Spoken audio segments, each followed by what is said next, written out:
The results of Friday's negotiations are being reviewed, and a decision will be made regarding their continuation, but the overall approach of both countries at the end of Friday's negotiations was to continue them, although it ultimately depends on the conclusions reached in the two capitals and will be decided.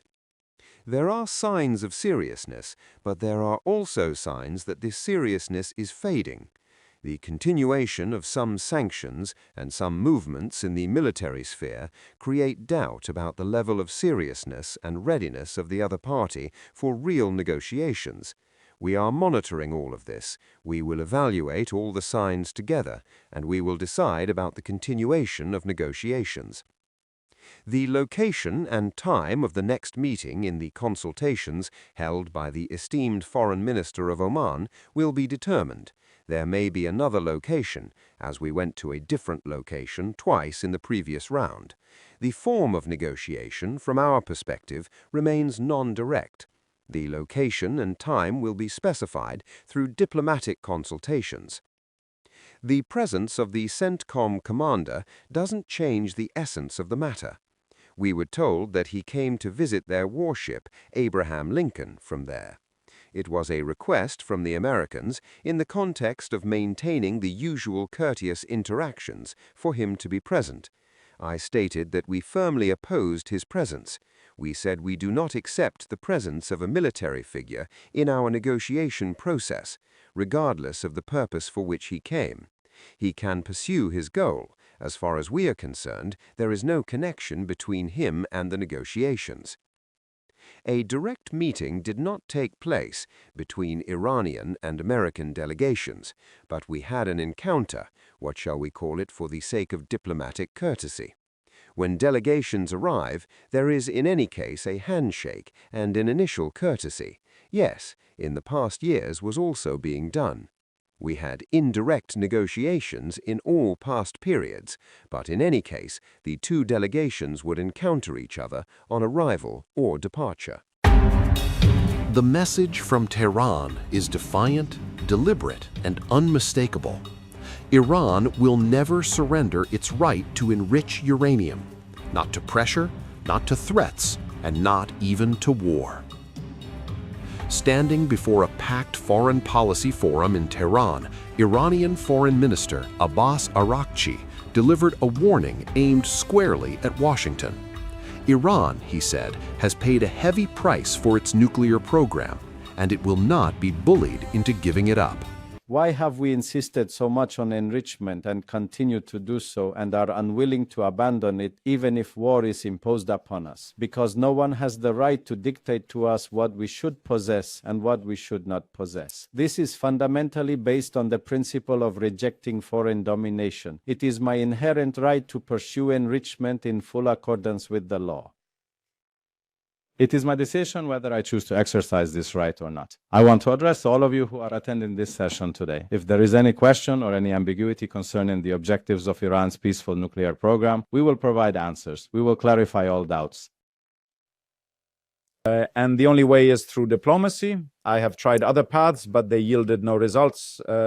And negotiations will only succeed when the rights of the Iranian people are fully acknowledged and properly respected. We must be able to exercise our own rights. We don't need anyone to recognize our rights. Our right is legitimate. Our right already exists. We simply demand that our rights be respected. This Congress, by the efforts of, I believe, the secret of the power of the Islamic Republic of Iran is in this very ability to stand firm against bullying, domination-seeking, and pressures from others. They are afraid of our atomic bomb. We are not pursuing an atomic bomb. Our atomic bomb is the power to say no to the world's great powers. His words come just days after indirect nuclear talks with the United States in Oman, talks overshadowed by a very visible reminder of American military power. During the negotiations, the head of U.S. Central Command, Navy Admiral Brad Cooper, was present in the region. Afterward, he accompanied U.S. envoy Steve Witkoff and Jared Kushner aboard the aircraft carrier USS Abraham Lincoln in the Arabian Sea.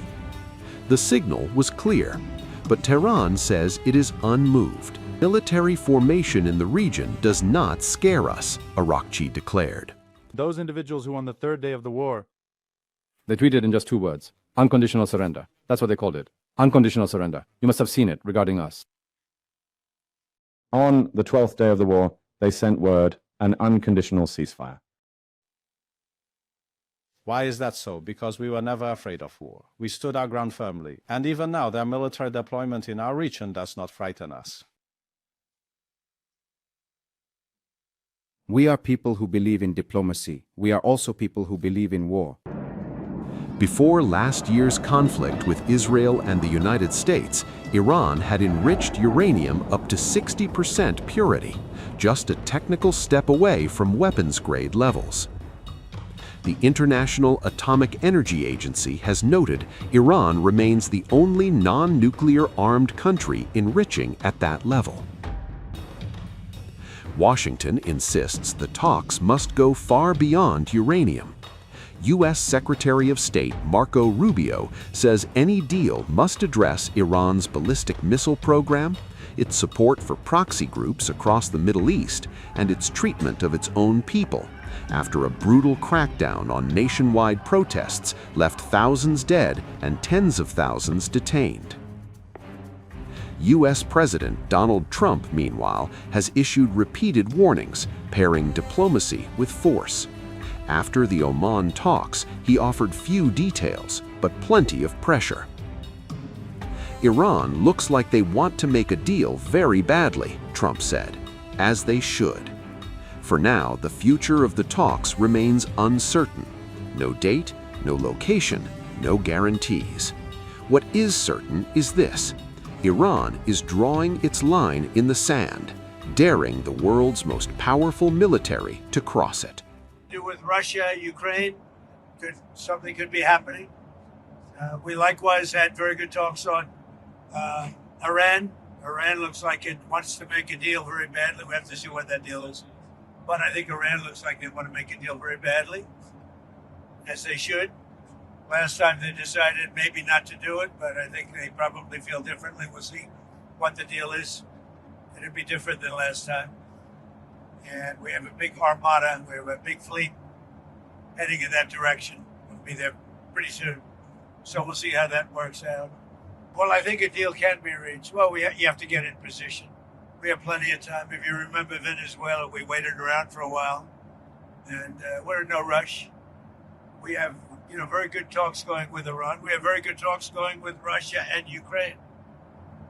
We're doing a lot of good talking, and I think we had the results today were with Iran. It was a meeting. We're going to meet again early next week. And they want to make a deal. Iran, as they should want to make a deal. They know the consequences. If they don't make a deal, the consequences are very steep. So we'll see what happens. But they had a very good meeting with a very high representative of Iran, and we'll see how it all turns out.